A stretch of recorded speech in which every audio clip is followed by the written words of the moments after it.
그 다음에 이제 유음합니다. 유음화도 마찬가지예요, 여러분들. 이제 느낌이 오셨죠? 유음이 아닌 게 유음으로 바뀌게 되는 겁니다. 그래서 유음화는 크게 두 가지가 있습니다. 이음절과 삼음절이 있어요. 이음절일 때는 글자가 두 개란 얘기잖아요. 그러면 니은과 리을이 만나든 리을과 니은이 만나든 반드시 니은이 뭘로 바뀌는 겁니까?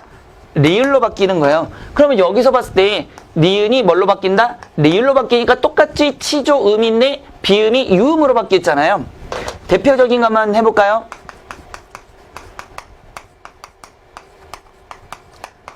니은과 리을이 만났을 때 발음이 신 난가요? 아니죠. 신라 발음 나죠. 신라라고 발음 나죠. 그러니까 니은이 리을로 바뀌고요. 칸난인가요? 아니죠. 칼날 이렇게 발음이 되는 거죠. 그러면 무엇이? 니은이 리을로 바뀌고 있는 거죠. 이해됐어요? 그러니까 비음이 유음으로 바뀌는 유음화 현상입니다. 그런데 이제 문제는 삼음절일 때는요, 비음화도 벌어지고 유음화도 벌어진다는 겁니다. 요건 반드시 알아두셔야 돼요.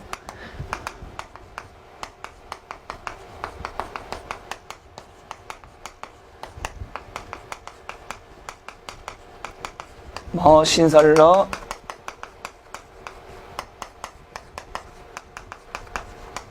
자, 이거 발음해 볼까요? 구만리, 삼천리, 대관령, 신설로, 마철루 이런 식으로 니은이 전부 뭘로 바뀌고 있습니까? 리을로 발음되고 있죠. 그런데 유음화가 된다는 것은 리을이 뭘로 바뀌어야 돼요? 니은으로 바뀌어야 되잖아요. 임진년에 일어난 난이 뭐였죠? 임진난.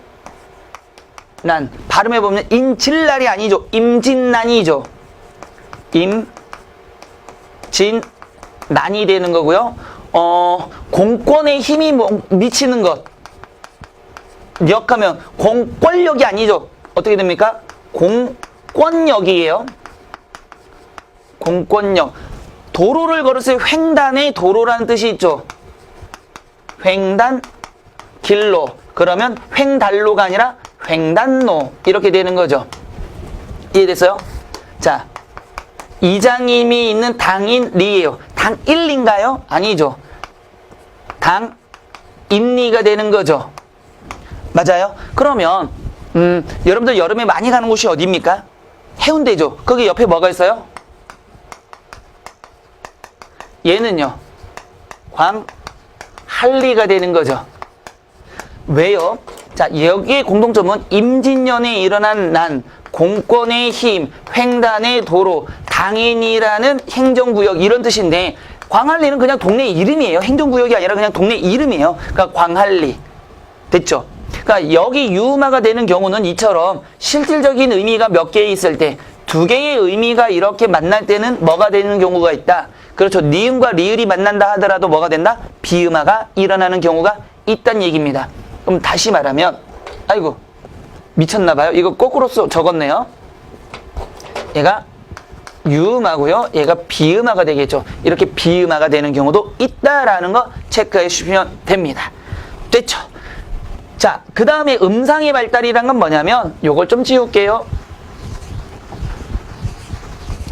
음상의 발달이란 건 뭐냐면 유사한 음이 있는 거죠. 분명히 유사한 음이 있는 경우가 있는데 그거에 따라서 좀 음상, 그 소리에 뭐가 되는 거다?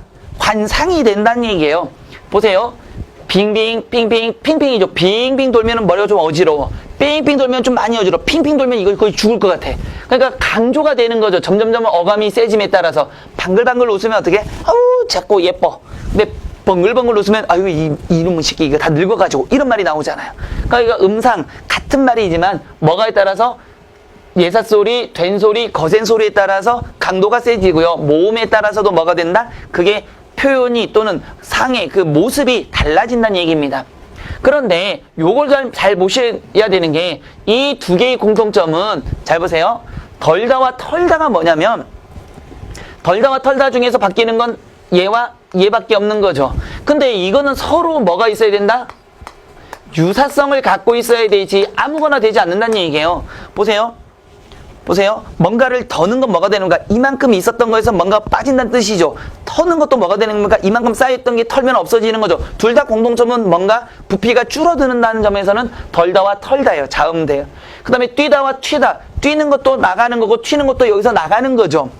그 다음에 맛과 멋인데 저거는 좀 설명하기 전에 이렇게 해봐야 돼요. 저거는 중세 국어 때문에 나온 건데 옛날 춘향전에 보면 이런 어구가 있어요. 맛있는 우리 아씨 이렇게 나온단 말이에요. 그러면 생각을 해보세요. 춘향이가 맛있는 우리 아씨니까 이거 식인민족이에요 우리가? 아니면 뭐 춘향이가 뭐 누구에게 뭐 전체적으로 이건 표현이 좀 그렇다.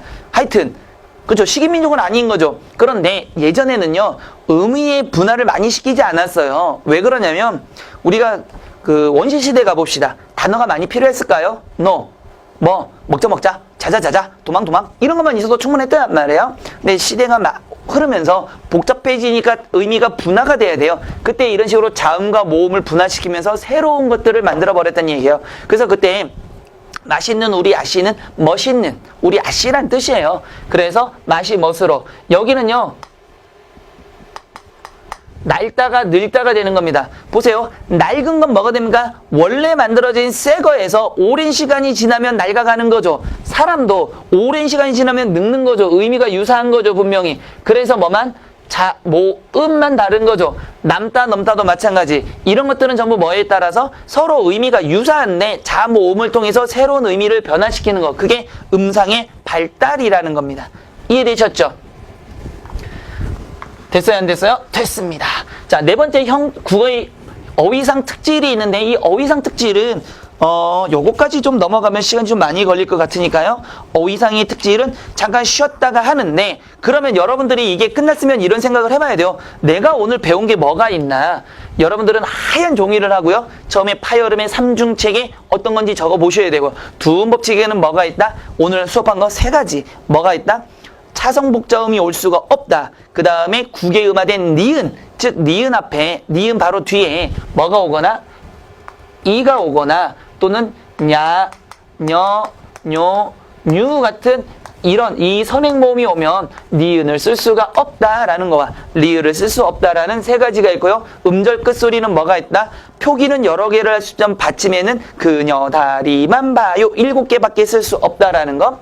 그 다음에 모음 조화는 양성은 양성끼리, 음성은 음성끼리 만나야 된다. 그렇지만 요즘에는 뭐가 된 경우도 있다? 모음 조화가 파괴된 경우가 있다라는 것도 알아두시고요. 그 다음에 모음 동화입니다.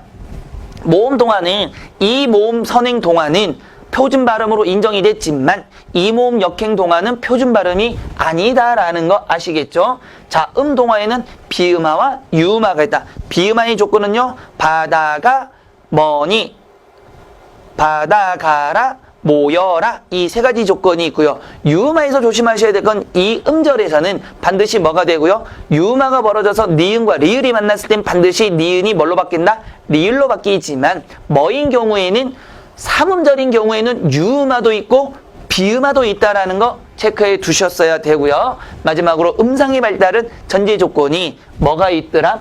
그렇죠. 유사한 의미가 분화된 거지 전혀 생뚱맞는 것들이 만나지는 않는다. 그랬을 때 음상의 발달 종류에는 자음의 대립, 모음의 대립까지 있다라는 거. 그게 전체 내용이었습니다. 이해되셨죠? 자, 이렇게 해서요. 3번째 챕터까지 끝내고 4번째 국어 어휘상의 특질, 즉 형태로는 잠깐 쉬었다 가도록 하겠습니다. 자, 잠깐만 쉬었다 볼게요.